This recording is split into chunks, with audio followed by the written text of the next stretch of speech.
So again, welcome to this panel of the pre-conference day for doctoral students and early career professionals who do work that fits within the paradigm of Catholic imagination. So we have with us today... Old guys can come Absolutely. Yes. tell us if we're wrong. Here we go. So Brent Little is seated to the far side, and Trevor Williams is right here next to me on the right. So Trevor said he'd go first, so we'll go ahead and introduce him. Trevor's coming to us from Pennsylvania. He's a PhD student at Villanova. His work is in historical and systematic theology, and he has a particular interest in something I find quite interesting, spiritual death and God-forsakenness. And his title of his presentation today is Liturgical Absurdity of Albert Camus and St. Athanasius, Interpretations of Unbelief in the Cycles of Catholic Time. Trevor?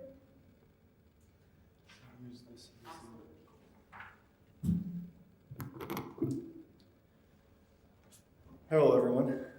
So I prepared for a 15-minute presentation, so I'm just going to read and then what I prepared and then give you the rest of it. Gathering for Mass is a pivotal activity in the lives of Catholics, those who desire communion with God and one another. And yet the Mass attendance among many Catholics is astonishingly low. The gathered presence of this body offers a crucial experience that labors in the work of a communal meaning-making, but its efficacy on the rest of Catholic life has been called into question by rising unbelief and what I think of as a practical atheism. Unbelief itself is often straightforward with its assertions about meaninglessness or self-sustained epistemic autonomy.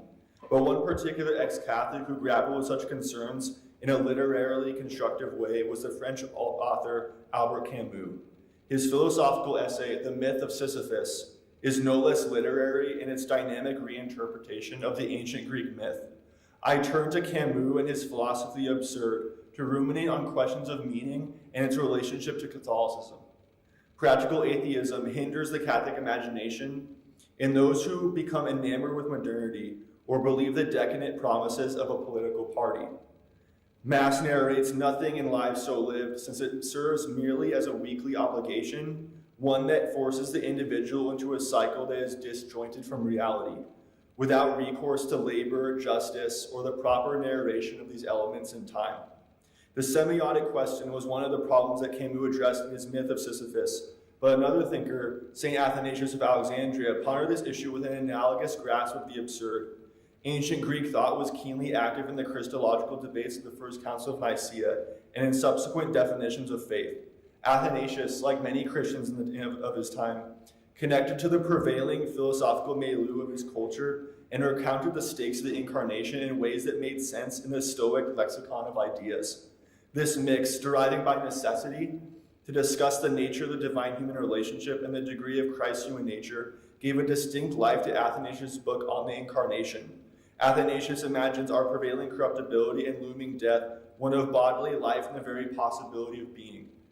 The redemptive work of Christ is truly pivotal in this regard because Athanasius imagined that it touched the absurdity of the human condition.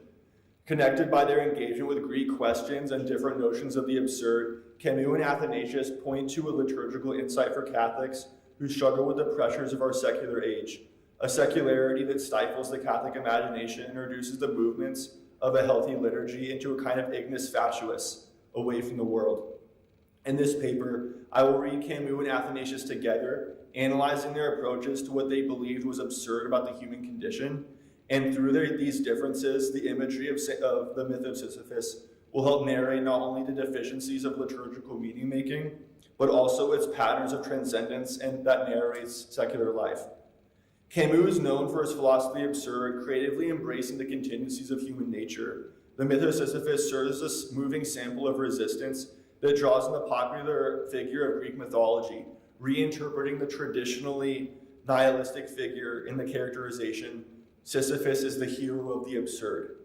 To be such a hero suggests the embodiment of the philosophy, an example that lives out the concept in its imagery and spirit. Many interpreters have misunderstood what this identification suggests. Matthew Lambs argues that Camus rejects the logic that leads from an awareness of the absurd to the act of suicide.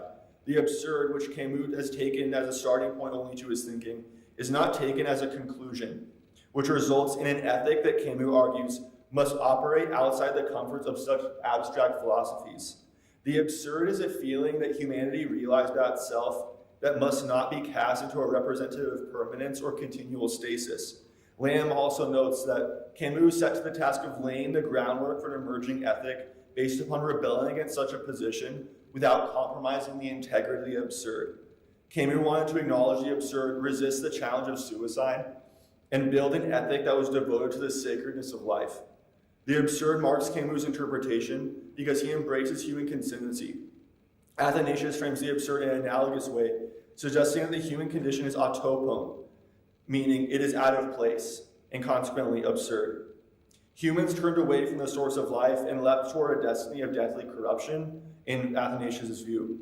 The life of the world possesses many implications that we would understand to be existential in nature, but Athanasius wrote to clarify the necessity of Christ's divine human natures, an integral union that is cosmic in scale.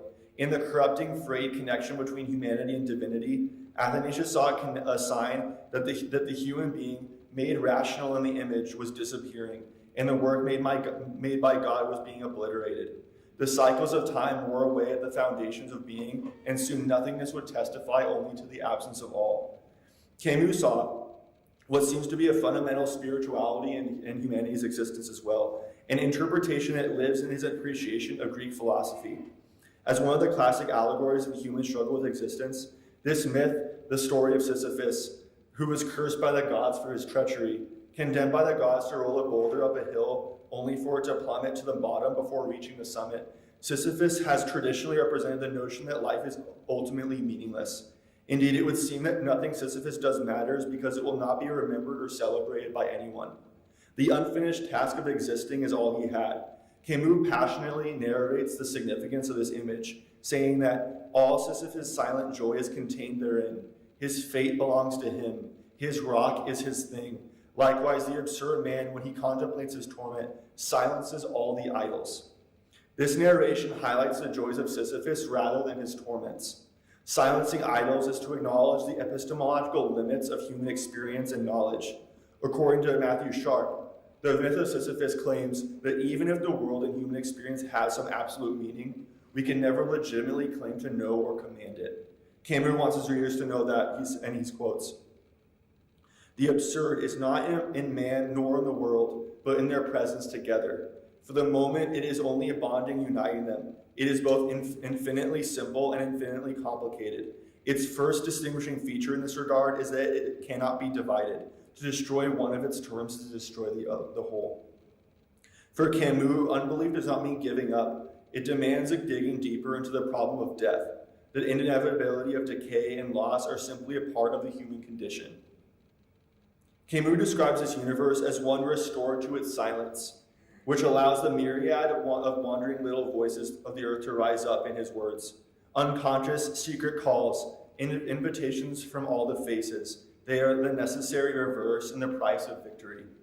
The universe is a space in which humans act creatively and determine the meaning of what they will do with their lives. In this sense, life is a negotiation with the universe's silence and an inevitable end that naturally entails. This silence could be considered the restoration of human clarity and an impression of its own anthropology.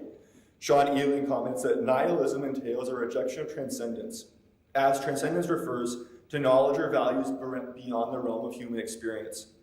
Sisyphus' experience is one of ceaseless repetition, and such a mythic cycle can mean rejuvenation or corruption. Recognizing this dual fate provides attention because, as Ealing suggests, nihilism denotes the negation of a ground for values, and transcendence denotes the affirmation of a ground for values outside of immediate experience. This distinction is clarifying because to approach this world, we must be wary of how transcendence will touch or avoid the world. Describing the universe's natural silence and its impression on humanity, Camus believed that if there is a personal fate, There is no higher destiny, or at least is but one which he concludes is inevitable and despicable. For the rest, he knows himself to be the master of his days. Ushered in by modernity, the crisis of human legitimation forces us to ask critical questions about what makes life worth living. Kathleen O'Dyer adds that human absurdity arises in the paradoxical confrontation between the human hunger and yearning for meaning, purpose, and explanation, and an awareness of the meaninglessness or the meaning neutrality of a universe that cannot provide a grand design. Camus commits to this reality and insists on the acceptance of the absurdity of life in the absence of any external source of meaning to human existence, but he differentiates between meaning and worth. The myth of Sisyphus, in O'Dyer's interpretation, is how Camus enhanced his argument that even amid the absurdity and meaninglessness of the human condition, it is possible to approach life positively. These observations form the basis for Camus' approach to the boulder Sisyphus is bound to push. Sisyphus is cursed to roll the rock up the hill for eternity. The new direction of human strivings re-inhabits the story of Sisyphus, because at this subtle moment, and this is quoting Camus, when man glances backward over his life, Sisyphus returning to his rock, in that slight pivoting, he contemplates a series of unrelated actions which becomes his fate, created by him, combined under his memory's eye, and soon sealed his death. In any case, returning to the rock of his fate is a return to the wholly human origin of all that is human, and courageously face the work we have to do. Camus' reimagining fills the task with human creativity. It is an act of contemplation and stands amid the human struggle. Do we not escape this cycle? This cycle that Sisyphus represents constitutes, in part, what Nietzsche called the eternal recurrence of the same. For Camus, there is no reason to escape this cycle. He writes that I leave Sisyphus at the foot of that mountain. One always finds one's burdens again, but Sisyphus teaches the higher fidelity that negates the gods and raises rocks. He too concludes that it is all well. Rocks are raised up because their true position is clarified according to Camus. And summarizing his interpretation, he writes, this universe henceforth without a master seems to him neither sterile nor futile. Each atom of that stone, each mineral flake of that night-filled mountain, in itself forms a world. The struggle itself toward the heights is enough to fill a man's heart. One must imagine Sisyphus happy. This is how Camus portrays Sisyphus as a hero of the absurd. In the absence of God, Camus reimagines where the center of human worth is found. Humanity constantly discovers that its desire for meaning contradicts the world that it inhabits. Robert Zaritsky indicates that Camus depended on the language of Sisyphus, as any right-thinking ancient Greek historian or philosopher would have done, created a hero true to his own times, not to the past. Indeed, as Camus himself has said, myths have no life of their own. They wait for us to give them flesh. Cecil Eubanks and Peter Petrikis, for example, recall that Camus lifted up Plato and Plotinus as thinkers who realized the necessity of using imagery to promote their thought. Camus' argumentation used such images to achieve a unity, and Plotinus, in his view, reasons as an artist and feels as a philosopher, according to a reason utterly penetrated with light and in the face of a world in which intelligence breathes. This is truly how Camus can relate to someone like Athanasius in his illustrious narration of the Incarnation. The taste of worth is also felt in Athanasius' vision of autopon, but being a Christian writer interprets the input of transcendence in a different way. In the next section of this paper, I approach this aspect of the Incarnation with what Camus has offered in the myth of Sisyphus. Athanasius believed that it would be absurd for humans to escape the consequences of their sin and simultaneously to suffer the return of non-being and nullify God's workmanship. Clearly, this move poses a seismic difference between Camus and Athanasius, but it is one that we need not resolve.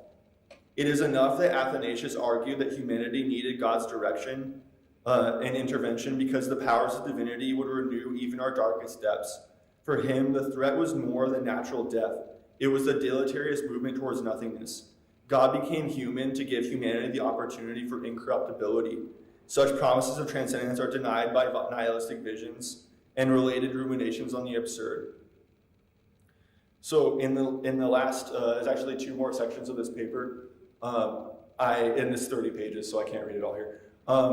I talk about kind of more about what Athanasius was all about, and I relate how they're both narrating kind of two different worlds, but that the reality that Camus narrates is related to his experience as a Catholic, especially as, I mean, he's an ex-Catholic, but the reality he saw in Mass relates to how a lot of people experience that today. And so I use Athanasius to point to an example of where the liturgy actually narrates one's whole existence. And I relate that to Sisyphus because of his task. And in a kind of a cutesy way, and this is something I'm still playing with, I play with how Sisyphus does the same thing over and over again, but we do that too in the Mass. And so I kind of play on that idea, but then that's a part that if you have comments, I would love to hear about, but thank you. Yeah.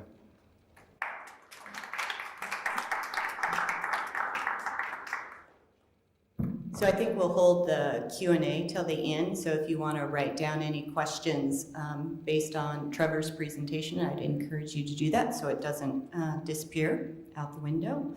And so then we'll move on to our next,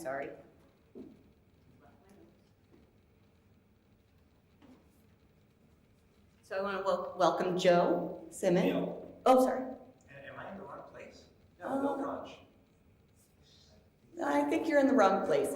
That's okay. He's on the list. Yeah. Oh, I'm sorry, Bill.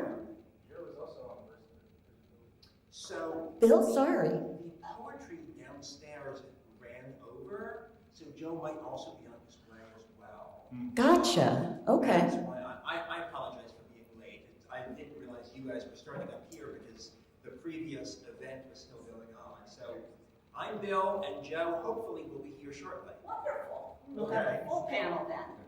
Okay. In the meantime, we'll pick up with Brent Little, and it's a pleasure to introduce Brent because Brent was one of the people that I first met when I started my PhD program at Loyola. So yay. But Brent is currently a lecturer in the Department of Catholic Studies at Sacred Heart University out in Connecticut? Yes, Connecticut. He is also the co-chair of Revelation and Convergence, Flannery O'Connor, and the Catholic Intellectual Tradition. So he worked very closely with Mark Bosco, who some of you may have already experienced, as Mark was one of the producers on the Flannery O'Connor film, which I believe there was a showing last night. In the meantime, he has recent articles that have appeared in Philosophy and Theology and Religion and Literature. And just now that we have our full compliments, Joe, I'm sorry, we weren't quite sure where everyone was, so we got started, but I hear that the poetry went long. Well, the poetry didn't go long, but the microphones weren't working, so it started late. So we're actually ahead of schedule. People will be trickling in for the next few minutes. Okay, so why don't we take Brent, I'm going to cut you off, if you don't mind, and take just a 2 or 3 minute break so that more people can join us before Brent gets started. So again, help yourself to some water and cookies, and I'll be back in a couple minutes. All right, so I'm going to do a little reboot since we have a few new people in the audience. So again, my name is Cathy Buescher. I'm a graduate student here at Loyola in Theology, and I'll be your moderator today.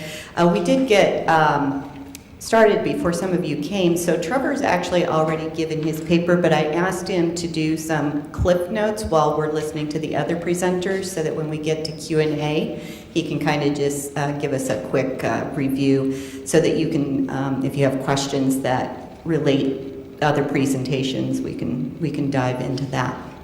So again, at this point, Brent Little is going to be our presenter. He is a graduate of Loyola's own Department of Theology, now lecturing at Sacred Heart University in Connecticut.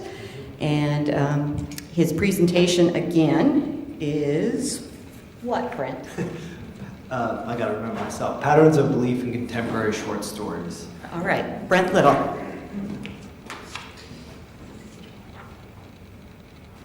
Thank you all for coming to the last one of the afternoon. If I could just have 30 seconds of shameless promotion. On a chair back there, there are 2 piles. We are Sacred Heart in Connecticut along with, thank you, he's holding them up. Sacred Heart in Connecticut along with Seton Hall University, under the sponsorship of the Lilly Foundation, is doing their own conference in April on the Catholic University of the 21st century. So it would be great to have it all.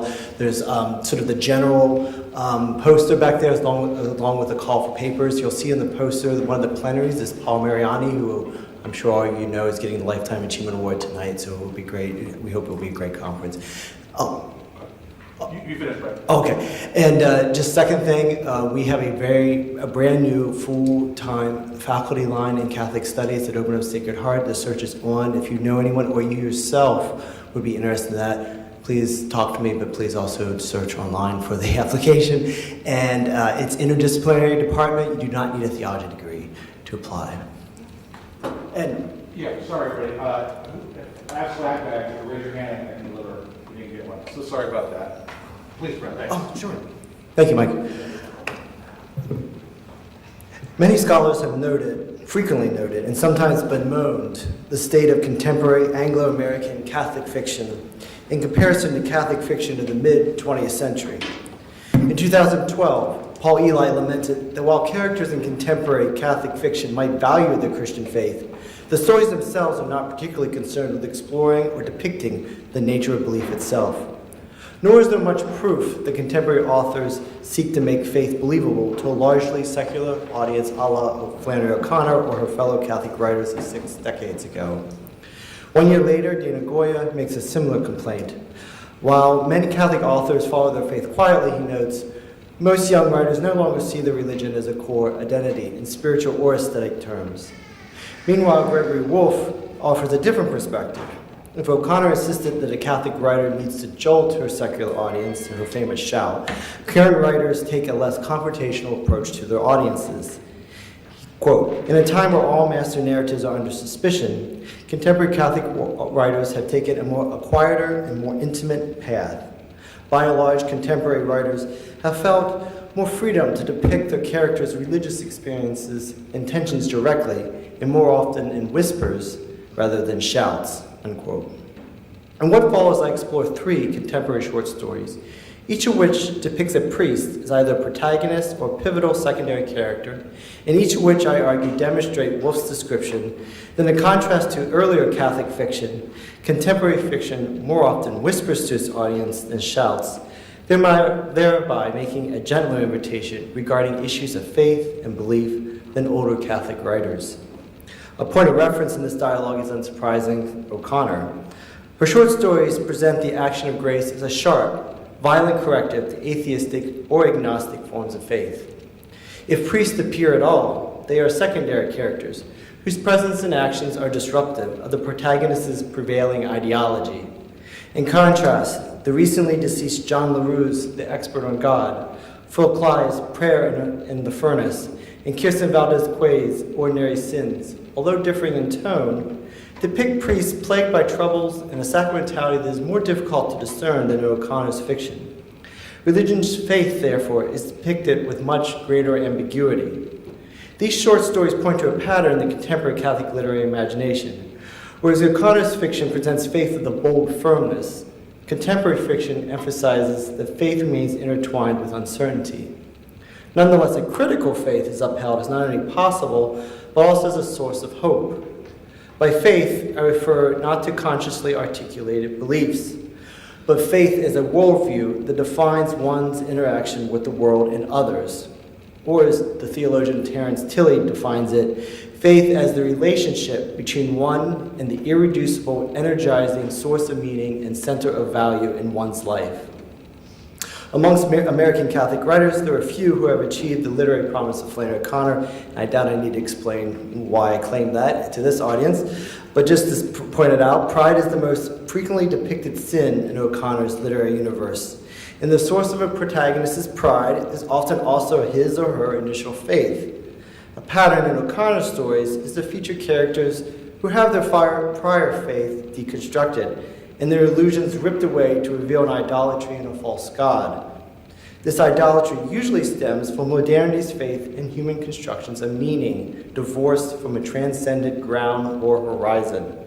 According to Charles Taylor, the rise of Western secularity and modernity becomes increasingly conceived as a buffered person, in which the human individual becomes increasingly conceived as a buffered person, a shift away from the traditional pre-modern conception of the self as porous. Taylor defines the ancient porous self as one with no clear boundary between the individual and the enchanted world. In contrast, the modern self is a buffered self, one who is the primary source of meaning and capable of ordering the world around it. Unlike the porous self, the buffered self creates the criteria by which one lives, for meaning originates within the human mind. One finds numerous O'Connor characters who demonstrate Taylor's buffered modern self. One thinks of Hazel Motes in Wise Blood, and his attempts at a church without Christ, or the atheistic rationalism of Rayburn, The Violent Bared Way, or the attempts at a Nietzschean nihilism by young Tarwater in the same novel. In The Land of Short Stories, one recalls the atheistic philosopher Holga in Good Country People, Ashbery's artistic idealism in The Enduring Chill, or both Mrs. Shortley and Mrs. McIntyre's faith in the racially and economically stratified world of the segregated South in The Displaced Person, a faith disrupted by the arrival of Polish immigrants. No doubt there are other examples. In these stories, the action of grace disrupted characters' previous faith in some form of secular modernity. I would argue, if we had more time, that this pattern is common to much, but certainly not all, Catholic fiction prior to 1965. To give just a glance at novels contemporaneous to O'Connor, one can think of The Priest in both Evelyn Lavoie's Brideshead Revisited and in Graham Greene's The End of the Affair. Both novels feature priests who are minor characters and who facilitate the conversion of a character. These novels, like O'Connor's fiction, set up a sharp contrast between the world of Catholicism and the modern secular world. They do not, in other words, deal with the believer's crisis of faith from the inside, so to speak. As Ross Library, I hope I'm saying that right, points out, American Catholic writers today are not the belligerent minority out of which O'Connor or Green and Waugh, in a British context, consciously wrote. Thus, the intersection between the Catholic writer and American society now runs along different fault lines. If contemporary Catholic fiction portrays a sacramental worldview, it is a sacramentality often quieter, subtler, and harder to perceive. This, in turn, alters how faith is depicted. Here would I remind the listener of Wolff's argument above that contemporary Catholic writers are more likely to whisper to the readers to discern a sacramental worldview than to have this worldview thrust upon them by an O'Connor-esque shout. For example, although LaRue's stories are laced with theological resonances, they lack the hard depiction of sacramentality of earlier Catholic fiction or a twitch upon the thread, to use Waugh's phrase in A Brideshead Revisited. If suffering in O'Connor is a check on the sin of pride, in LaRue's fiction, suffering is often innocent suffering. If grace exists, this grace is often indiscernible by the characters. Mark Bosco observes that since LaRue's fiction is more subtle in the ambiguous terrain of late 20th century postmodernity than O'Connor's work, it implies that the best one can hope to do is map out possible routes of meaning through the tragedy and chaos that constitutes so much of life. Bosco's remark captures the dilemma of the unnamed Jesuit priest in the ironically titled The Expert on God, this is from the early 90s, who battles with a lifelong struggle with doubt despite his vocation. On his drive back from a Christmas Day Mass, the priest wonders if it doesn't matter anymore, but then his thought is challenged by his discovery of a car accident caused by slippery winter roads. He grabs the oil for the last rites and after much struggle, works himself into an upturned car where he discovers a teenage boy slowly dying. He quickly anoints the boy with oil and absolves him of his sins. Afterwards, while the priest holds him in his arms in silence, his attempts to pray feel foolish for, quote, what could he say at such a moment? What would God do at such a moment if there were a God, unquote. When he challenges God to say something, he's predictably met with silence. Now his doubts became certainty, but a moment later, even doubt is uncertain, because his prayers, quote, did matter and he knew it, unquote. Then the boy turns, dying but trusting like a lover in the priest's arms. The priest remains faithless, unrepentant, but he also gives up his prayers and 4 times whispers, fierce and burning, I love you. While the doubt-filled priest manifests love amidst this suffering, any sacramental moment is held in tension with the fact that the priest remains faithless, unrepentant. But he also gives up his prayers. Is this a sign of surrender to the uncertainty to life, an abandonment of his belief in God, or is it acceptance that suffering is a mystery that he can never explain? The Rue story invites the reader to perceive that grace is present, but this grace does not resolve suffering, nor does it challenge a modern ideology, nor does it imply a firm and stable faith as a reference point, as in O'Connor's stories. Meanwhile, Phil Clyde's A Prayer in the Furnace from the collection Redeployment is told from the perspective of a Catholic priest serving as a military chaplain of Charlie Company during the height of the recent Iraqi war.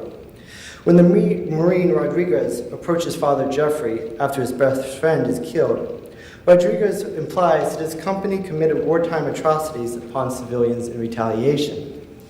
Although Rodriguez refuses to confess any details, Father Jeffrey nonetheless attempts to report these incidents to Charlie Company's superiors, but he is brushed aside. For guidance, the chaplain writes to his old Jesuit mentor, Father Connolly. I think sometimes you could have a whole article on just Jesuit tropes in Catholic fiction, but that's not a story. Connolly, in his reply, reminds him that the soldier's individual transgressions are a consequence of sin, but not sin itself. Sin is isolation from others, and of course from God. Yet sin, while manifested in individual acts, is very much a communal affair. This theme of isolation and community, the paradox that sin displays both, gives an interpretive frame for the chaplain's homily to the soldiers shortly after Connolly's letter. He tells the gathered soldiers the story about an Iraqi father who has come to American soldiers for help with his injured daughter. When the chaplain asks if any Marines would trade their lives for the father's situation, several of them are upset, but he continues, quote, all of us suffer. We can either feel isolated and alone and lash out at others, or we can realize we're part of a community, unquote. He concludes with the exhortation that we are part of a long tradition of suffering. We can let it isolate us if we want, but we must realize that isolation is a lie. Do not suffer alone. Although he is pleased with his homily, several Marines are not, and refuse to receive communion, thereby signifying a break in community, the very opposite of the chaplain's intent. Several months later, after the company returns home, Rodriguez visits the chaplain again to deliver a suicide note from a deceased member of Charlie Company. After reading the note, the chaplain asks if Rodriguez blames him. Rodriguez says he blames the chaplain a little, but that he blames himself even more. The chaplain then reminds Rodriguez that he did not want God's forgiveness through the sacrament of reconciliation during his deployment in Iraq, but the chaplain asks, does he feel differently now? The priest then points at the cross around his collar and asks if Rodriguez knows that this was a form of torture. His final words in the story are, in this world, he, meaning God, only promises we don't suffer alone. In reply, Rodriguez spits and simply says, great. Like the expert on God, the reader is left with an interpretive choice regarding the presence or not of grace. When Rodriguez spits on the ground, is this a sign of disdain, or is it posturing? Perhaps one clue is that Rodriguez himself twice raised the idea of confession earlier in the story. Rodriguez then may have wanted to confess all along, but could only bring himself to do so after he was outside the combat zone, only once he had space and time to reflect on his and his company's actions. If so, this is not the hard grace of O'Connor. It is wrapped up in violence and suffering like an O'Connor story, but there's no sharp ideological turn, no protest against a prior belief in, say, the modern idol of the self. This is a fragile faith, at best, that nonetheless clings to hope. Meanwhile, Valdez Quaid's Ordinary Sins, from her debut collection, Night of the Fiestas, 2016, depicts a gentle sacramentalism, a sacramentalism that is perhaps the most muted of this paper's stories. The protagonist, Crystal, unmarried and pregnant with twins, works as a receptionist at Our Lady of Seven Sorrows. Crystal feels troubled over her pregnancy, not because she regards her actions as sinful, and not only because she will be a single mother, but because she doubts her readiness to be a mother. For example, the images from the last ultrasound of her twins were terrifying and unreal. Crystal begins her story with a marked degree of uncertainty about herself that is the opposite of O'Connor's pride-filled protagonist. Further, Crystal possesses a self-awareness of her faults. She marvels at how, quote, her subconscious tallied, dismantled, and blended together her sins, molding them all into a tidy and disturbing little narrative as persistent and irksome as pine sap. Well, I think that's a great description.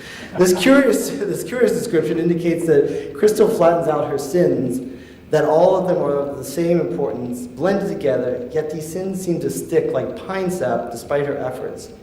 She may not be laden with guilt like a stereotypical Catholic, but her deeds still trouble her. Crystal works out her relationship to her pregnancy in conjunction with her relationship to the pastor, Father Paul. As the story progresses, Crystal discovers how much she wants to believe in the kindness of Father Paul, as if her faith in human goodness requires maintaining Father Paul as a near saint. And though Father Paul confesses his faults openly, his sins were vanilla, in the words of the narrative, and even Father Paul's struggles with his alcoholism seem undramatic due to his public confessions from the pulpit. On the Monday after her last hookup, Father Paul calls for her help in his bedroom. Surprisingly, Father Paul requests that she secretly dispose of a suitcase full of empty vodka bottles. Her faith in Father Paul's kindness and honesty is further tested when Father Paul turns upon her. He confirms her suspicion that the sterner, more traditional Father Leon wished to fire her because of her unwed pregnancy. Yet, quote, the real surprise was that Father Paul wanted to hurt her. She thought she could disdain Father Paul's kindness and that it would somehow remain intact, unconditional, holy, and inhuman. Astonishing that she had been capable of such faith, unquote. Crystal's faith in Father Paul is not simply trust. It is also intertwined with her search for a foundation in life, a solid foothold amidst the jarring twists brought by her pregnancy. After Father Paul abruptly apologizes for his comments, he references the empty vodka bottles, but then remarks, "Forgiveness is a drug too, believe me. You can forgive and forgive until you're high on it and you can't stop. It will numb you as much as any of that stuff." Excessive forgiveness can be an addiction like alcohol, an addiction that cheapens relationships. There's an authentic relationship that Father Paul craves from Crystal. Even though he believes that she does not like him, he nonetheless asks her to hold him. She sits next to him, and Father Paul leans his head against her. To her surprise, she does not feel revulsion at his touch. Fascinatingly, at this point, the baby stirred. The dynamic confession had earlier turned and Father Paul revealed his ordinary sins, hence the title, to her, so now the dynamic flips again. He does not speak for the rest of the story. Instead, she makes a deeper, more authentic confession than was possible during her sacramental confession earlier in the story. Now that she has seen a greater depth of his sinfulness, she becomes more honest about her own failings. His vulnerability triggers a better confession from her. Referring to the baby, she admits, "I don't even talk to them." Nor does she ever want to even think about their names, as a little side note. This moment of authenticity also shifts her faith and surprise as an expectant mother. Instead of resentment of Father Paul, she is surprised and relieved to find that she could be the kind of person who might meet another person's need.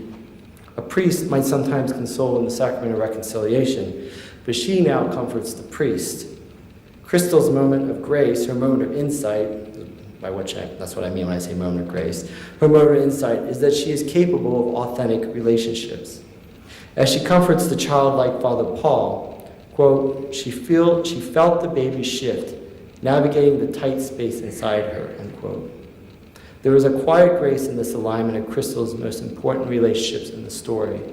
When she continues to comfort Father Paul, Crystal says, "You're fine," but she was picturing her babies, sheer skin, warm, tangled limbs, tiny blue beating hearts.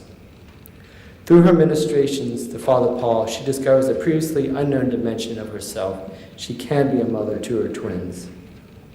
If in O'Connor's stories, the gods of Western modernity, the gods of the autonomous ego, are abandoned through the action of grace, the depictions of faith in contemporary short stories form a different pattern and form a quieter disruption of grace. This pattern aligns with Woolf's description of more recent Catholic authors whispering to their readers. This whisper occurs through characters who isolate themselves from others. LaRue's doubting Jesuit stays apart from other Jesuits. Rodriguez and his fellow soldiers isolate themselves from the suffering of ordinary Iraqi civilians. Valdez Quaid's Father Paul hides his addiction. Crystal seems to both desire and reject authentic relationships. The greater problem is not the individual actions, but a flawed way of imagining one's relationship that is embodied in choice and act. If one's primary faith is Tilly understands, then it's how one understands and interacts with reality. Then these stories imply that one's failures, one's isolation from others, detrimentally impact how one imagines one's self in relationship. This is not a grand ideological struggle a la O'Connor. Instead, the characters struggle with an unstable faith, for faith is not solid in these stories, but shifting and fragile. Thank you.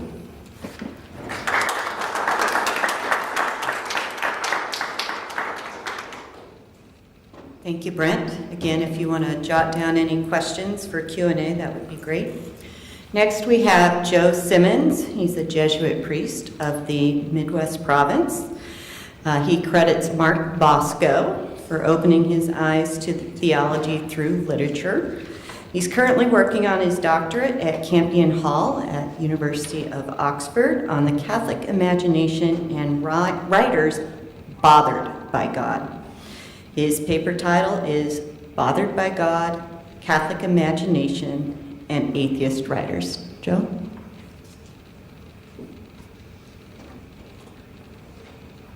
Thank you, Cathy. I didn't realize I was on the bearded gentleman panel here, so and apologies for our late arrival, too. Today I propose and attempt a modest answer to the question, what is the Catholic literary imagination, and what place do atheist writers have in it? Of course, given limited time and space, I'm not going to attempt to disambiguate a Catholic from a broader Christian literary imagination. Instead, I rely on the understanding of the American Jesuit, another Jesuit, William Lynch, who taught at Fordham University. In his book, Christ and Apollo, Lynch defines a properly Christian literary imagination as one that is patterned on the exitus and reditus pattern of the God-man Christ in the Incarnation, the infinite becoming finite, so as to draw all things back to the infinite. Hence, a properly Christian imagination has a double movement to it. The first is descent, to take seriously concrete human particulars, and all of the psychological and emotional subtleties of human interiority. And then the second movement is offering a vision of how life exists beyond our subjective, particular inwardness. Again, given the limits of time, I'll speak today I'll narrow my topic to just two atheist writers who are masters of capturing interiority, Julian Barnes and Virginia Woolf. By contrast, I'll briefly mention the American Calvinist writer Marilyn Robinson, who is very clear about her own religious beliefs as a Christian. She's also a master of human interiority and concrete experience. But to frame all of this, I want to begin by taking a little stroll through Catalonia, if you'll join me. Some of you have been to La Sagrada Familia in Barcelona, which is a strange and beautiful church. It's a basilica dedicated to God, but it's mediated by the beauty of mathematics and nature. Like a pair of pants turned inside out, the theological stitchwork is on the outside. The outside world of trees and light populate the interior. There is little interior theological decoration. The altar is covered by a futuristic suspended baldacchino dotted with tiny lamps on it. There are a few helical staircases and elevators that whiz up and down the walls. Colored windows line the length of the church and circle through the year's seasons as one moves first down and then back up the length of the nave. In defending his choice of a stark white interior, Gaudí said, "Let God paint the inside, with the light filtering through those stained glass windows." The basilica's pitched columns thin out as they shoot upwards, parabolic trunks that rifle in helicoidal patterns. Gaudi's idea of these star-shaped pillars was to reflect angels descending and ascending between heaven and earth, a patterned exitus and reditus, an imaginative movement hewn in stone, concrete, and geometry. The columns smooth and taper into ellipsoid capitals that resemble bitten coconuts or pineapples, and the fruit in turn ground asymmetrical branches that support the roof and towers, like a dense forest canopy. Why are we talking about La Sagrada Familia? Well, Gaudí was a contemporary of the modernist poet João Maragall, an important pillar of Catalonian culture at the end of the 19th century. Maragall was fascinated by the cathedral-like grove of tall beech trees in La Garrocha, a region of Catalonia known for its unusually volcanic and rich soil. In his own poem, La Fageda d'en Jordà, Maragall lingers beneath the towering trees, where natural beauty draws his mind upwards. I don't speak Catalonian, and I suspect maybe one or two of you don't either, so we'll do this in English. Do you know where the beech grove of Jordà is? If you go for the flights of Olat above the plain, you will find a place that is green and deep, as never before has found anybody else in the world. Green and water in, profound and clear, the green of beechwood in Jordà. The stroller, when they enter this place, begins to walk slowly. They count their steps in the great stillness. They stop and feel nothing, and they are lost. Maragall had a complex relationship with his own Catholic upbringing.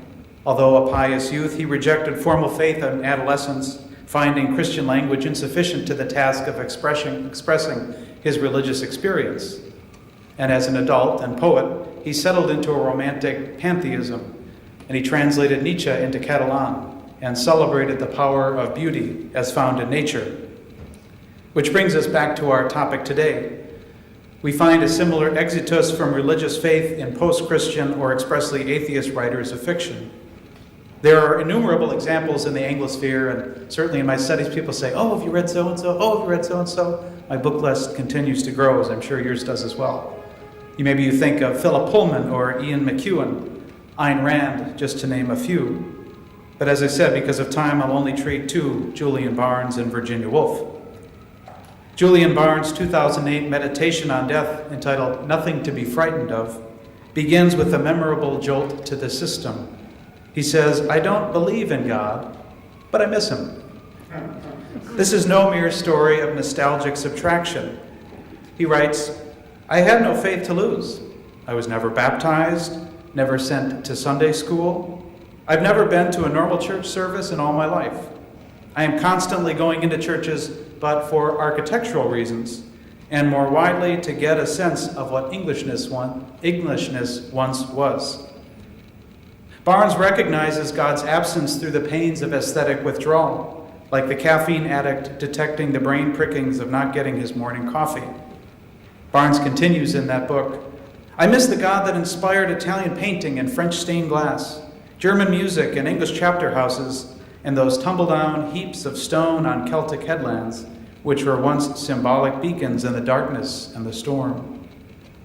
In essays and fiction alike, Barnes cannot stop talking about God, in the sense of talking around the God whose absence bothers him, if only as some foregone cultural linchpin. As Barnes mourns his own wife's death, he faces his own mortal contingency. God might be dead, he writes, but death is well alive. God bye. He has bidden adieu, adieu. He cannot help but address the divine lacuna left by the bothersome deity in whom he cannot bring himself to believe. What I argue in my thesis, and I argue today here, is that speaking about God after God is quite literally about in the sense of circum or peri, tiptoeing around the perimeter, careful not to fall into the abyss of credulous deception. The God whose absence is felt becomes present again, what philosopher at Boston College Richard Carney calls anatheism, ana meaning a return to God, or God beyond atheism. For Barnes, as for the writer Virginia Woolf, God appears as a hoary afterglow, like memories of a phantasm from a bad dream. Woolf's novel To the Lighthouse is haunted by vestiges of the divine, despite the fact that, as she wrote in a letter to her sister, there's something obscene in a living person sitting by the fire and believing in God. The novel's protagonist, Mrs. Ramsay, is regularly drawn first inward and then outward, attuned to the rhythms of life in the natural world. She discovers what I call a consonant concrescence, that is, an attuned melding of inner and outer worlds. In this liminal space, divine utterances occur to her, but they occur unbidden. Mrs. Ramsay appears to be, in a word, haunted by this non-existent deity who interrupts her interiority. Let's consider an example from early in the book, To the Lighthouse. Imagine the scene. Mrs. Ramsay is sitting by the window which overlooks the sea. She hears waves rhythmically wafting in through the window. Woolf writes, "The gruff murmur, this sound which had lasted now half an hour and had taken its place soothingly, so that the monotonous fall of the waves on the beach, which for the most part beat a measured and soothing tattoo to her thoughts, and seemed consoling to repeat over and over again as she sat with the children, the words of some old cradle song murmured by nature. I am guarding you. I am your support." But at other times, suddenly and unexpectedly, especially when her mind raised itself slightly from the task actually at hand, they had no such kindly meaning, but like a ghostly roll of drums, they remorselessly beat the measure of life. Mrs. Ramsay in this passage grows attuned to the susurrus of deeper reality, a numinous voice offering, I am guarding you, I am your support. But then she snaps out of the trance, and her mind is struck by a ghostly roll of drums remorselessly beating the measure of death. The promise, perhaps an empty promise, of a consoling God gives way to a hollow death announcing itself. She is torn between an absent presence and a very present absence. Woolf is the master of introspective tunneling. Several chapters later in the book, Mrs. Ramsay turns her gaze inward again after putting her children to sleep. And in the quiet of silence, Mrs. Ramsay, quote, could be herself, by herself, to think. Well, not even to think, to be silent, to be alone. All the being and doing, expansive, glittering, vocal, evaporated. One shrunk with a sense of solemnity to being oneself, a wedge-shaped core of darkness, something invisible to others. This wedge-shaped core of darkness, I think, is evocative of John of the Cross's poem, Dark Night. In it, John of the Cross writes of a similar interior movement undertaken alone and in darkness. He writes, on a dark night, I went forth without being observed, my house being now at rest. In darkness and secure by the secret ladder, disguised, oh happy chance. In darkness and in concealment, my house being now at rest. Mrs. Ramsay sinks into her own core of darkness. In this space, Woolf writes, it is all dark, it is all spreading, it is unfathomably deep. But now and again we rise to the surface, and that is what you see us by. Her horizon seemed to her limitless, and to everybody there was always this sense of unlimited resources, she supposed. In Mrs. Ramsay's interior descent, she encounters that unthematized horizon of, quote, unlimited resources which feeds her imagination. Woolf writes, there were all the places she had not seen, the Indian plains. She felt herself pushing aside the thick leather curtain of a church in Rome. This core of darkness could go anywhere, for no one saw it, end quote. This core of darkness that Ramsay experienced is where she is able to engage her fantastic encounters with the world beyond her little corner of Scotland.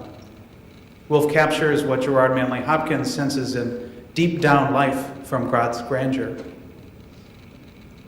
Hopkins writes, and for all this, nature is never spent. There lives the dearest freshness, deep down things. Now, of course, Woolf could not and did not call this imaginative interscape that her characters go to God, and we should be careful, I think, not to baptize her fiction. But the theologian Karl Rahner might offer that Mrs. Ramsay's access to unlimited resources demonstrates something of the epistemic and ontological horizon of being, which is, for the Christian, none other than God. The human person is grounded in the mystery of God, such that the human is the locus par excellence of divine self-communication. So whether one acknowledges it or not, whether humankind is both grounded in and oriented towards ultimate mystery, what Rahner calls the supernatural existential. And when Mrs. Ramsay probes her own wedge-shaped core of darkness within, the false bottom of her perception opens to deeper existential questions. For Karl Rahner, one's initial inquiry into the mystery of God is not God as some distinct object of conscious reflection, but as an emergent awareness of that transcendental horizon on which the mystery of the self begins to emerge. Woolf describes this Rahnerian, unthematized, transcendental horizon. What a grad school comment that is. She describes this wherein her character engages authentic thinking and imagination in a later excerpt. Staring out at the lighthouse, Mrs. Ramsay finds that there was a freedom, there was a peace. There was, most welcome of all, a summoning together, a resting on a platform of stability. Not as oneself did one find rest ever in her experience, but as a wedge of darkness. Losing personality, one lost the fret, the hurry, the stir, and there arose to her lips always some exclamation of triumph over life when things came together in this peace, in this rest, in this eternity. So Woolf here, by way of summary, deftly captures that consonant concrescence, that two-part movement. First, an attunement to rhythms beyond oneself, and secondly, a union of the human subject with external objects. And Woolf is meticulous throughout To the Lighthouse to capitalize the lighthouse, dressing it with the grammatical raiment of proper nouns, persons, places, and the divine. The lighthouse strokes of light speaks to her as if in divine allocution. We hear the light would lift up on it some little phrase or other which had been lying in her mind like that. Children, don't forget. Children, don't forget. Which Ramsay would repeat and begin adding to it. It will end, she said. It will come, when suddenly she added, we are in the hands of the Lord. Mrs. Ramsay is startled that such words should emerge from deep within her consciousness. What might the source of thoughts of divine protection be for Mrs. Ramsay? Just mere childish rhymes or soothing lies? By virtue of the free and direct style, Woolf deftly refrains from landing on either reliable theism or atheism.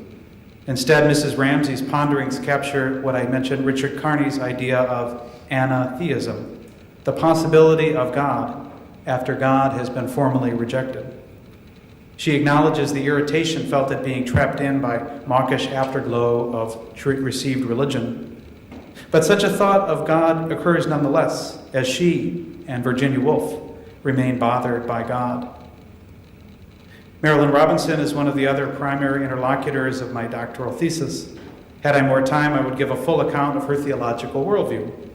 But suffice it to say that in both her fiction and her essays, Robinson is bothered by God and the limits of language to capture mystery, yet she does so from a position of belief.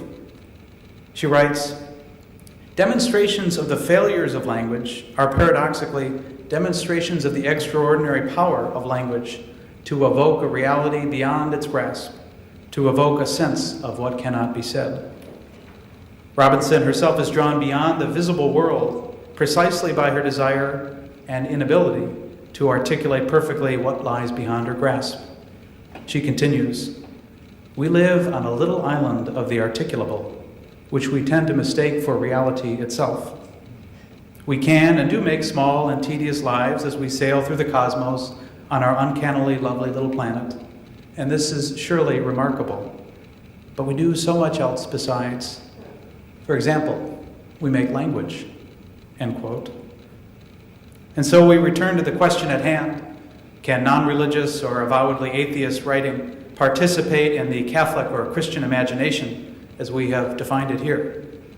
Consider by way of chiastic return how the natural beauty of that beech grove inspired the post-Christian poet Maragall to write his poem La Fageta d'Enjordà, and the consonant concrescence of awe it induced in its strollers.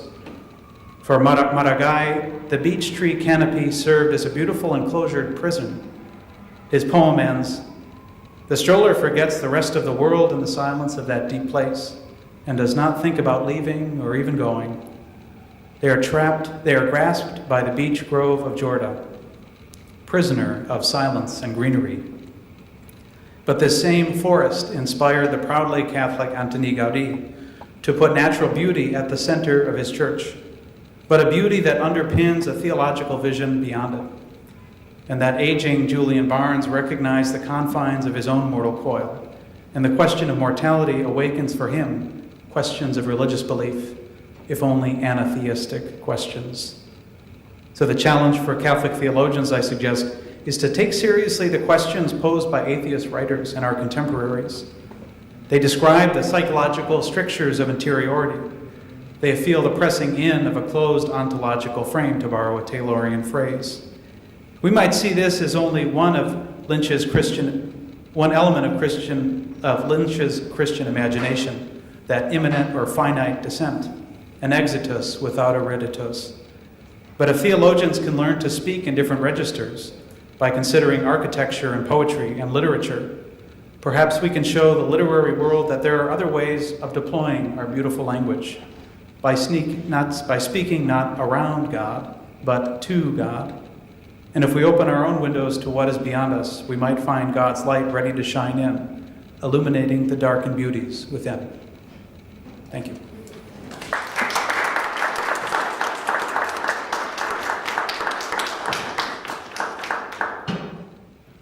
Thank you, Joe. Our final presenter today is Bill Gonch. He is the presenter of the paper, The Catholic Writer as Translator, Flannery O'Connor and Psychoanalysis. Bill received his doctorate from the University of Maryland, College Park. His dissertation was on religion, literature, and the social sciences in the 20th century American fiction. And he's done presentations at the Northeast Modern Language Association. I'm not sure what the S. South Atlantic Modern Language Association, American Literary Association, Conference on Christianity and Literature, and other venues. Welcome, Bill. Thank you very much, Cathy. Thank you all for sticking it out to what is likely the last presentation of your day today. Thank you to my fellow panelists. And I think this transitions very nicely from Joe's talk, because I'm also going to be talking about some figures who are bothered by God, although the figures so bothered are fictional in my talk. So I'm starting off from the line in the call for papers for this panel, which asks how writers make belief believable, and mentions Flannery O'Connor's famous metaphor of shouting as one possibility. But I want to offer a different metaphor for O'Connor's strategy, namely translation. O'Connor, who always imagines her readers as atheists or agnostics, pioneers strategies for translating between Catholic and secular imaginaries without sacrificing what's most particularly Catholic in her work. Today, I'll be looking at a test case, the way in which O'Connor transforms psychoanalysis in The Violence Beareth Away. But before that, I want to say a word about translation theory and the nature of translation. Translation is not a simple process. It's a creative act that produces new meanings. In his 1923 essay, The Task of the Translator, Walter Benjamin argues that true translation does not carry over meaning into a new language, but expands the possibilities of a language so that it may mean more fully. He sums up this point by quoting Rudolf Panwitz, saying, quote, "Our translations, even the best ones, proceed from a mistaken premise. They want to turn Hindi, Greek, or English into German, instead of turning German into Hindi, Greek, or English." Both Panwitz and Benjamin are writing in German, and so imagining translations into German. For Benjamin, a successful translation does not seek in the target language analogs to the literary effect in the source language. It stretches and deforms the target language, in our case, stretching and deforming English, in order to convey what's most original in the source.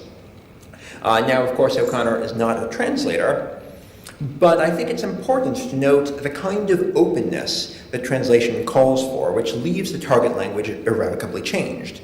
Paul Ricoeur calls this openness, quote, linguistic hospitality. And he tells us that translation is a symbol for all human intercourse. Even within a single language, two human selves must translate to understand one another because there's always something irreducible in an individual self. And religious writers in the 20th century needed to perform a special kind of translation precisely because religious imagery, works, and ideas shorn of their religious meaning are so common. To give you an example of what I mean, you can think of two choristers in a choir singing together a religious work, say Gloria in a Palestrina Mass.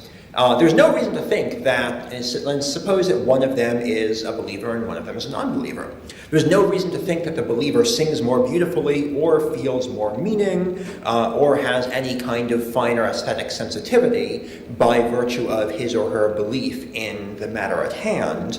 But there is a difference in character to singing a song in praise of glory to God because you intend to give glory to the person God, and singing identical words as a purely aesthetic expression like the background chant in a Marvel movie. 20th century discourses, from modernist criticism to sociology to comparative mythology, offered new accounts of religion. Each imputed a new set of meanings to religious language, which had an overall effect, the effect of all of these new ways of understanding religion together, of aestheticizing religion, making it more like the Marvel movie. O'Connor, who wishes to convey Catholic content, who wants to depict baptism as baptism, not as a symbol of some more general character growth, transforms these secular discourses to carry Catholic content. So now I'm going to turn to psychoanalysis briefly and then to the violence bearers away. Writing at the peak of Freud's influence in the United States, O'Connor's critical writings on psychoanalysis display a subversive talent for reimagining tropes. In a panel discussion, for example, O'Connor said that in the South, belief in God has, quote, gone underneath and come out in distorted forms. And in a review of Gregory Zilborg's Freud on Religion, O'Connor speculates that Freud found religion, quote, so disturbing emotionally that he wanted to cut it down to a size chosen by himself. You can imagine her just sort of nudging Freud as she's writing those words. Statements like these are quite common in O'Connor's letters and in the several reviews she wrote of books on psychoanalysis and religion, and in marginal comments she makes on Freud and Jung's work and other places where she engages with psychoanalysis. O'Connor does not repudiate Freud, importantly. Instead, she imagines Freud's atheism as a symptom, much like the way that Freud imagined religion. She speculates that belief in God is not only the sort of thing that can be consciously held or rejected, it's also the sort of thing that can be repressed. Repression opens up new styles of representing religion. In The Violent Bear It Away, O'Connor uses at least three. She represents atheism, as I was just saying, in the way that Freud understood religion as an embattled ego defense. 2, she depicts characters' private mental rituals in ways that echo Freud's analogy between religious practices and neurotic obsessions. And 3, by depicting iconoclastic atheism as a defense against religious desire, she represents divine love as something fundamental, not a sublimation or a cultural complex. So now we'll turn to the novel. Reber, the school psychologist in The Violence Bear It Away, describes his fundamentalist uncle's faith in classically psychoanalytic terms. His, quote, fixation of being called by the Lord had its origin in insecurity. He needed the assurance of a call, and so he called himself. But Reber's own habits and beliefs are curiously intense and uncontrolled, in ways that suggest that they too are motivated by unacknowledged fears and desires. He responds to small slights with surprising anger. He keeps his emotions on a tight leash, and nevertheless cannot always hold them in. When Reber catches his uncle, old Mason Tarwater, baptizing Reber's nephew, the old man had, quote, seen the rage rise in his nephew's face and had seen him try to conceal it. Reber wants to display a cool, ironic scorn for baptism, as though he thinks it's an empty ritual. But a moment later, he's, quote, advancing across the room, his face red, and shouting at his uncle. "Children are cursed with believing. I'm not always myself, I'm not all," and cuts himself off. His involuntary anger suggests a buried emotion that he cannot control. Reber accepted his uncle. When Reber was a child, he accepted his uncle's faith. Later, he lost it. But he hates his uncle so bitterly because a part of himself still believes. Reber's word for what Mason did is infected. He infected him with, quote, "your idiot hopes, your foolish violence." Reber has repressed his desire for God and mocks Mason, and that mockery is itself an attempt on Reber's part to keep his desire for God at bay. Reber finds his 14-year-old nephew, Francis Marion Tarwater, the novel's protagonist, unbearable, because the boy inadvertently reminds him of emotions he sought to bury. The sheer sight of Tarwater's face, quote, "a mirror thrust toward him in a nightmare," impels Reber to rush away. And when the boy repeats expressions that he picked up from Mason, Reber feels, quote, without warning, the same familiar, fantastic anger, out of all proportion to its cause, that his uncle had always been able to stir in him.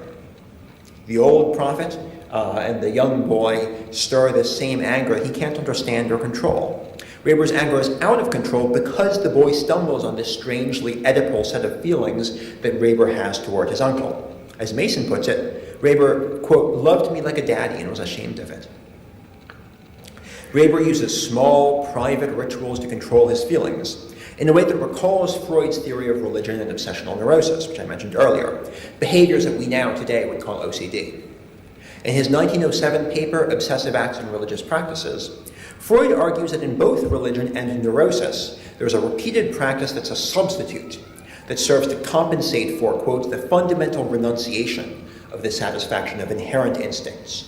We renounce the direct fulfillment of desires for violence or sexuality and we replace them with some kind of compensation.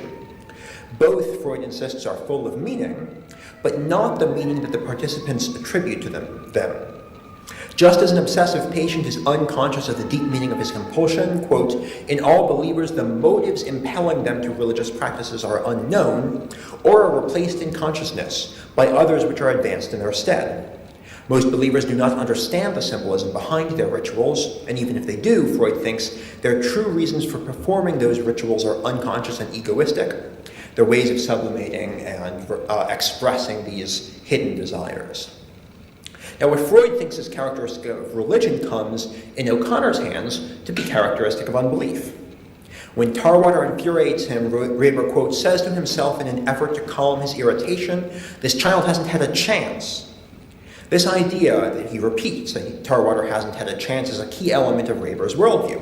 He believes, in a kind of classic psychoanalytic secular sense, that every child has a kind of potential and deserves the opportunity to grow unfettered and fulfill that potential, that Tarwater's chance has been inhibited in classic Freudian manner by psychological complexes that he derived from his childhood. But while his statement expresses his worldview and moral viewpoint, those aren't the reasons he makes that statement.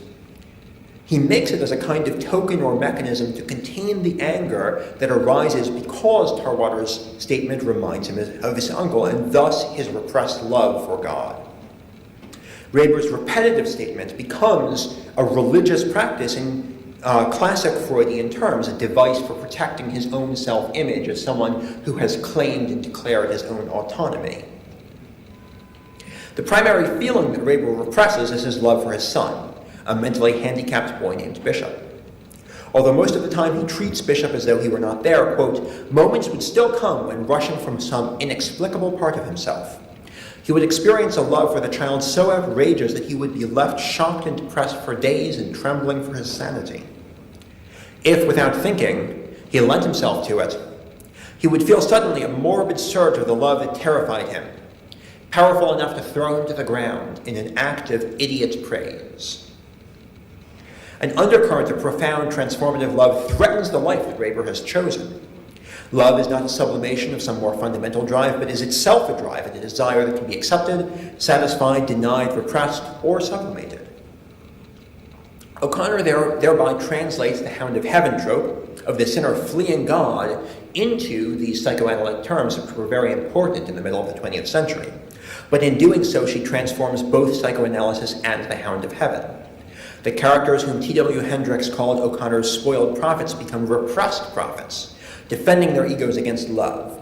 By representing love through the devices that Raber uses to repress it, and this is one of these central points I'm trying to make, O'Connor represents religious love as something properly basic, a fundamental drive like Eros, not a sublimation of something deeper. By representing the love of God through these strategies, O'Connor turns it into something that secular modernity can recognize as natural. Raber's nephew, Francis Marion Tarwater, develops his own set of ritual defenses, but in his case they drive the plot. Tarwater is raised by his great-uncle Mason, who taught him to be a prophet, and he's got decidedly mixed feelings about that education. He enjoys images of fire, the burning bush, and the sun standing still. He enjoys the sense that he'll be a great prophet, but he fears the, quote, threatened intimacy with creation that a prophetic life carries with it. He wants autonomy, the freedom to determine in what his life will consist, and fears that a prophetic call will obligate him towards other people. Susan Strigley has described Tarwater's dilemma as a conflict between personal autonomy and what she calls, quote, an ethic of responsibility, which calls on him to recognize his obligation to every human being, especially the abject. Tarwater's demonic and possibly hallucinated friend sums up this conflict. Quote, it ain't Jesus or the devil. It's Jesus or you. What I want to add to Strigley's account is this. Like Raber, Tarwater is afraid that he will want to surrender his autonomy. Quote, what he was secretly afraid of was that old Mason's hunger for the bread of life might strike him someday. Might strike someday in him, and then he would be torn by hunger like the old man, the bottom split out of his stomach so that nothing would heal or fill it but the bread of life. Tarwater fears losing his autonomy to the part of himself that wants the love of God with its moral obligations. To achieve autonomy, therefore, it is not enough for him to reject the bread of life. He must repress it, and he does so with a set of rituals similar to Raber's. He tries constantly to sort of pass over that love in his vision and in his thinking, because he fears the way that that love might draw him in. I'm going to skip down just a little bit, because I don't want to take too much time, down to the conversation near the climax of the novel, which is the drowning of the handicapped boy Bishop. Those of you who might not be familiar with the novel, there is this running kind of conflict between whether Raber will declare his autonomy, will sort of seal it by drowning the boy, or will instead baptize the boy as he feels called to do, and he ends up doing both. Tarwater and Raber have a conversation about that, in which Tarwater criticizes Raber's failure of nerve, because Raber was supposed to drown the boy. But a moment later, Raber says that at least he had the guts to, quote, maintain my self-respect by not having him baptized. Suddenly, Tarwater is faced with that choice to obey his uncle's injunction to baptize the boy or reject it, decisively drowning him and then claiming the autonomy, and his eyes filmed with a dull cast of nausea. His queasiness when he realizes escape is impossible suggests that he's driven to drown the boy in order to prove to himself that he can. The drowning, which he's represented as an act of autonomy, actually turns out not to be an act of autonomy at all, but an act of fear, an act of escape from this claim of responsibility. He drowns the boy in order to protect himself from facing his own failure to act. So O'Connor performs two transformations. First, she turns the drowning of Bishop into a ritual comparable to baptizing him, a decisive act of existential nihilism, as baptism is itself a decisive act. And then she transforms that decisive statement into an action that's not freely chosen at all, but impelled by a kind of neurosis. Just as O'Connor transforms love into a fundamental drive, she transforms sin then into a neurotic ego defense. Tarwater imagines he's making a prideful declaration of freedom from moral restraint, but in fact he's only trying to protect himself from seeing the actual truth about himself, which is this desire for a love that won't be autonomous. So to sum things up, I'm arguing that these sorts of translations, sin as repression, love as fundamental drive, unbelief as neurosis, makes belief register, makes it believable, in a way that's increasingly difficult to do with straightforwardly Christian content. At the same time, in a way that would not surprise Ricoeur or Benjamin, the struggle to make Christian meaning visible to others opens up ways of seeing it to ourselves that perhaps were not apparent before. Thank you very much.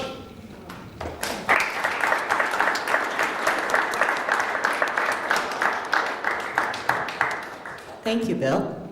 So we are working against the clock at this point.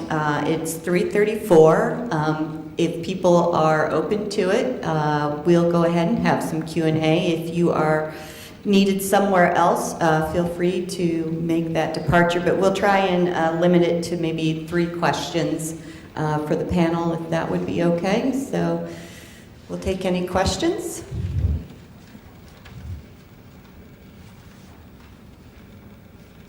I have one. All right. As you were talking, a lot of you, the word that kept coming to mind was ambiguity. And I wanted to argue that ambiguity was related to a number of the ways you were capturing how the Catholic imagination can or can't deliver itself through literature. And I just wanted to know if you thought that that was a good approximation, or how you see ambiguity coming through in different stories in literature that you've dealt with. I'll leave it at that.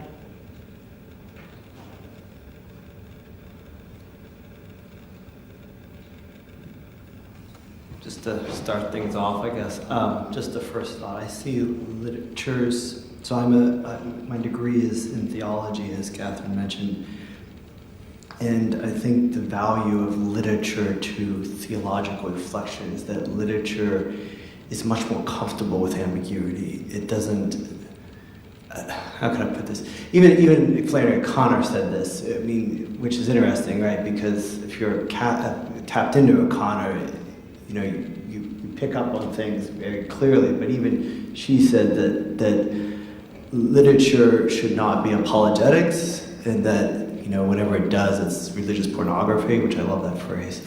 And I think that's really, I think she's right on that, that theology traditionally now, I'm not talking about all theology, has tended to strive for clarity, just like any other conceptual discourse, whether that be philosophy or history. And that literature is comfortable with ambiguity, or at least is willing to let ambiguity remain, but it still is fruitful. It still guides reflection. So it's not that you're just as confused at the end as the beginning. Well, maybe you are, but hopefully you're not. But I just would leave it there. I don't want to take up too much time.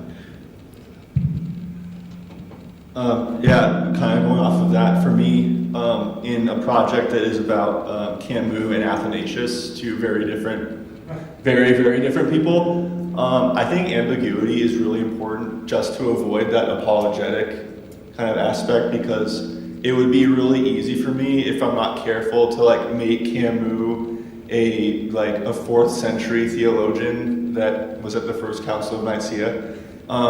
You know, you could contort some of the stuff that he says, and so for me, one of the biggest struggles in writing a paper of this kind is letting them both have voices and both have their own worlds, but that I somehow present something that allows the reader to draw something meaningful from both, and that's really tough. I don't know what this is doing, but It just needs to be a little further. okay.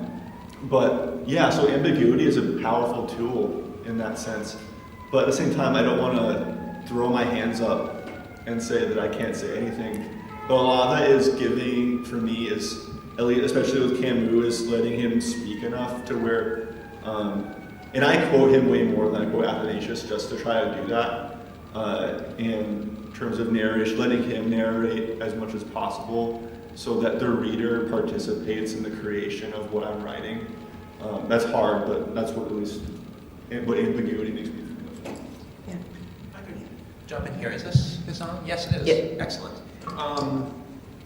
So, I mean, I think this is really interesting, and I agree with everything you've said, especially the ambiguous value of ambiguity, which, Trevor, you seem to be talking about. So ambiguity is a term that in modernist poetics receives, and especially new critical poetics in the middle of the 20th century, receives a lot of value, and some of that value sort of has stuck around in the way we think about literature. But it's not the case that in all times and periods and places, creative writers have valued ambiguity or valued it equally. And I do think it creates certain distinctive problems for writers who deal with Christian content. Because, especially, this is part of my larger project, in the 20th century, because so many of our terms and concepts and images, the sacraments and so on, have been turned into symbols that have all of these other uses that don't register as Christian, a too ambiguous depiction of Christianity ends up not actually being about Christianity, or at least is too easily read as not about Christianity. So I think O'Connor prizes ambiguity, and she is writing at just the moment when the value of ambiguity is highest, but she's also thinking about ways to disallow at least certain readings. She's negotiating, and a lot of 20th century Christian writers negotiate ways of actually disallowing readings so that what they have to say, which is not what their readers are anticipating them saying, can register. Does that make sense? Yes, in the back. In the religious publishing world, for at least a decade, we've had a saying rolling around, which is authenticity is the new authority. And I wonder if you could speak to that in terms of, it used to be that for Christian readers at least, or for people of religious faith, they always wanted to know that there was good authority behind what they're reading, even whether it was fiction or nonfiction. And that has shifted to, is this story authentic? Which I think has bred a whole world of memoir, and it's why so many things have sold at certain points because of that authenticity. How do you connect the whole idea of authenticity with the topic of the paper?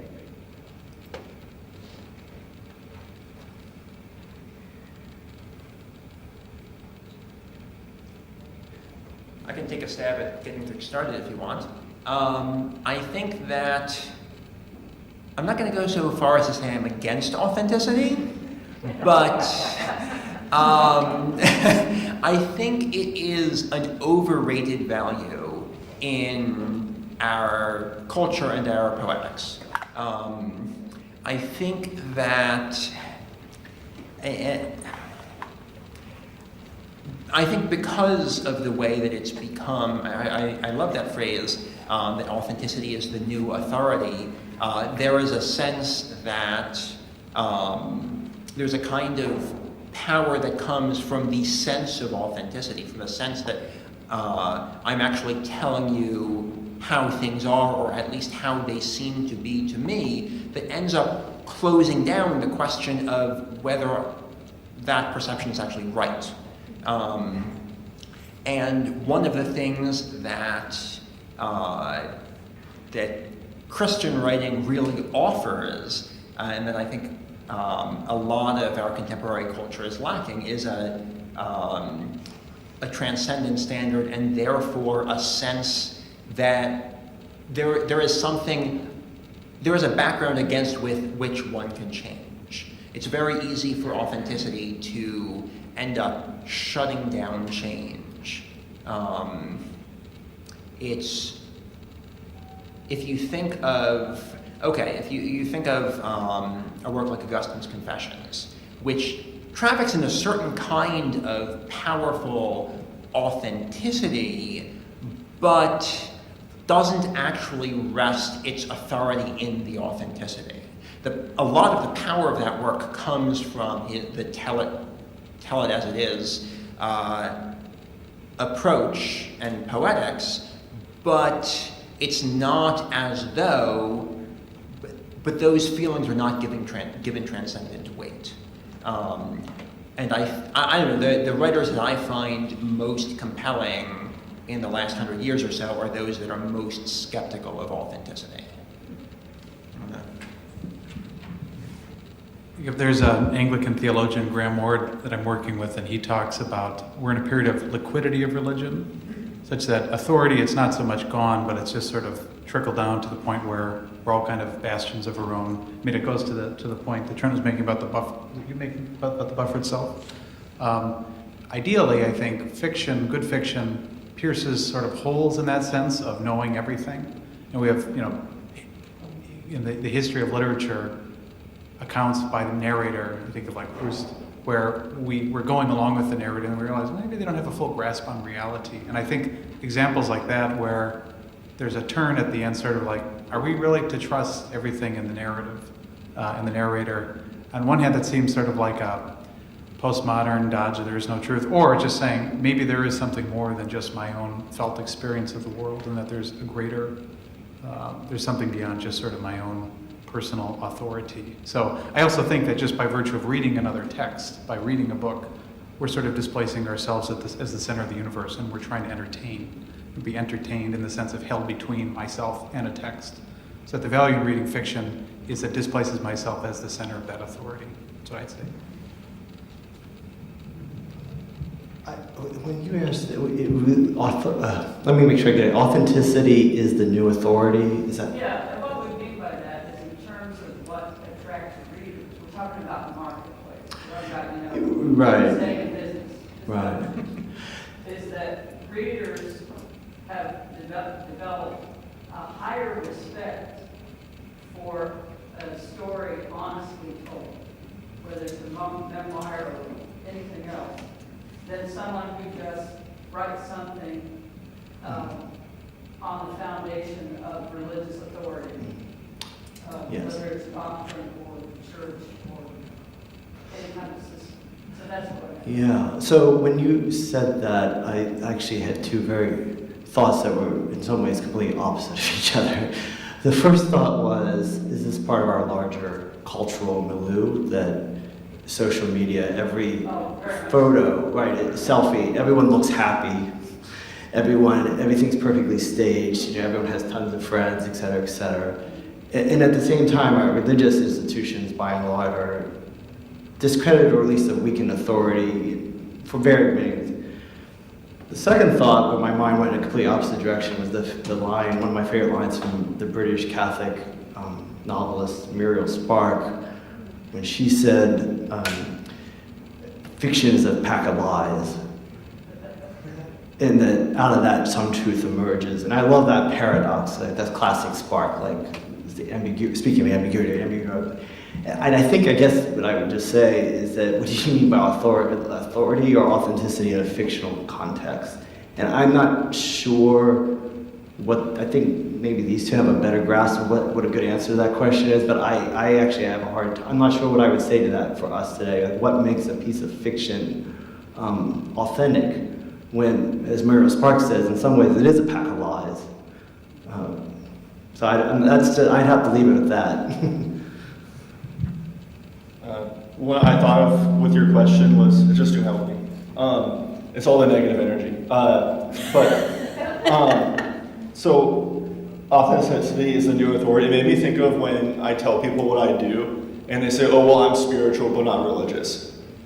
And so I respond by saying, I'm religious but not spiritual. That's usually what in my braver moments.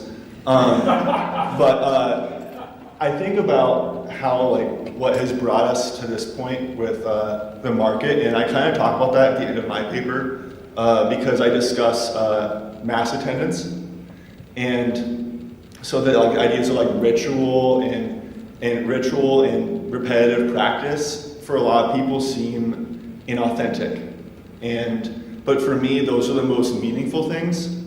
And so I try to express that with, say, like with at least one of the phrases I use, I'm adapting from a Jesuit actually, apathetic timelessness. And then that's kind of like what authenticity means to me. But I think that's when you talk about what keeps us in business, I think that has a lot to say about authenticity.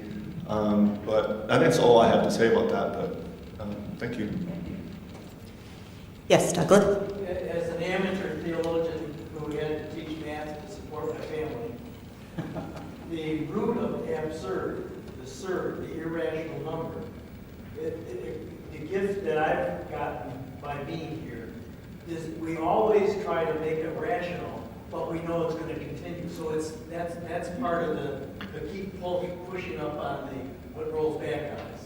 Mm-hmm. But that every week, if we're at liturgy, we're bringing the rationality, if you will, the unabsurd, recognizing that during the next week we're going to have to still struggle with it. Yeah. And to me, that's the gift that the four of you have given me. And our last question? Yeah, I'm coming from theology, and I think in a certain, I don't know if the word is ambiguity, but there are levels of, one word is difference, but I don't like that because it separates rather than keeps it in a dialogue. About tradition, or about authority. I mean, in the Catholic faith, there's strands of interpretation, as I made another comment. And they're all in some sense authentic because they're, conditioned by historical development and all the rest of it. And they contend with each other. The background, of course, is this that helps to keep the dialogue going toward, as the comment just, upward, that we're still going, or outward, is the foundational notion of God as mystery. And at the same time, God is incarnate. So if you want to talk about, it's not ambiguity, but it certainly isn't real clear, And that's maybe the normative thing. And if more writing was around that among theologians as well, then this is the statement. It also depends on who's talking authoritative. That's another. So there's a lot of distinctions, and I kind of wonder what perception of religion are people getting? Less knowledge, less critical understanding, less dialogically in, that makes people walk away or become at the other end extremely narrow in what is significant. Two quick thoughts. First of all, I'd say it both is and is not ambiguous. Yeah. So I'm just kidding. A number of years ago, I was at a Jesuit university studying theology, and they had an outdoor mass of the Holy Spirit. And they were describing at the start of the mass, like, this is the fire, it represents burning, purging, and it lightens the darkness. And they're going on for several minutes. And this undergraduate at the back, standing near me, because I came late from class, he said, if you have to explain it, it's a pretty crappy symbol. He used a stronger word. And then he walked away. And I thought, oh no. So I think what it is maybe too much prose and not enough poetry, not enough music in life. Even the fact that we're sitting here kind of picking apart and describing in meticulous detail these stories, we walk away being like, I don't want to read a book ever again. So even our discipline in what we're doing risks ruining some of the mystery and magic. So I think creating symbols and letting them speak in their ambiguity for themselves and presenting stories that don't rush in too quickly to offer an explanation will provide some mystery and a little interpretation for people. Okay, I've got to briefly disagree with that because I left your paper wanting to read both Barnes and read Wolf. I do think that yes, there is a danger of overanalyzing and unpacking, but I've left a lot of talks today wanting, my book list is now a lot longer, so that has been wonderful. And I just want to point to this because I think the idea of maybe in some circumstances substituting the term mystery for the term ambiguity is a really good one. I think that's really smart. Because mystery captures all of that complexity, but it is also directed out towards something or really to someone who is there. I think that's all I have to say. All right, thank you very much. Let's give a final applause for Bill and Trevor.